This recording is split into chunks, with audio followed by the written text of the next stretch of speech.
There's three obvious traps set in college football week 12. First game up here, we have number 11 Notre Dame taking on number 24 Pittsburgh.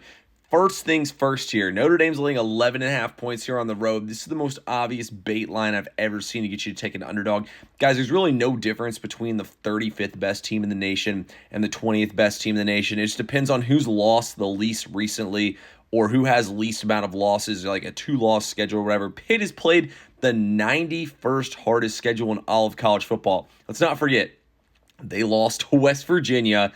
They got smoked by Louisville, and now they beat up on a bunch of ACC bottom feeders. Guys, the ACC is the worst conference in all of college football, and this is a Florida State fan telling you guys that. We saw what Notre Dame did last week to a Buns Navy team. They'll do the exact same thing here to an overrated Pittsburgh squad. Notre Dame can really name their number in this game. I wouldn't be shocked to see Notre Dame step on the field here, put a 50 burger on them. I respect what Pitt's done, getting hot, trying to run the table here, but their little Cinderella Mickey Mouse run is over here. Give me Notre Dame to blow the doors off them. One more thing, guys. At the end of the day, this game means nothing to Pitt and everything to Notre Dame. Notre Dame has to pad their resume for the college football playoff. Pitt's just focused on winning the ACC. This is not an ACC game. Speaking of Mickey Mouse runs, we have number 14 Virginia rolling up here after their second loss this season, first in ACC play, as an underdog against unranked Duke here is catching 6.5 points. Duke just lost to UConn, and now they went from 5.5 points to 6.5 points versus Virginia. Guys, Virginia didn't even score a touchdown last week against Wake Forest. Look, Duke has been in this video multiple times for us.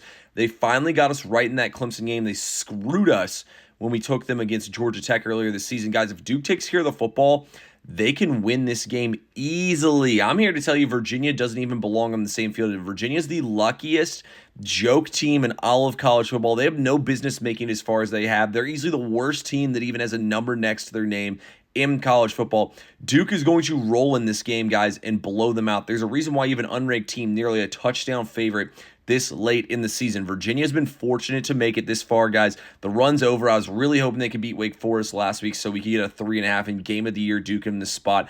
I absolutely love Duke, though, to get it done here, guys. Give me the Blue Devils, and I'll see you as the window on this one, I think. Last game up, we have one of the biggest games of the season as Texas comes on the road here to take on the Georgia Bulldogs.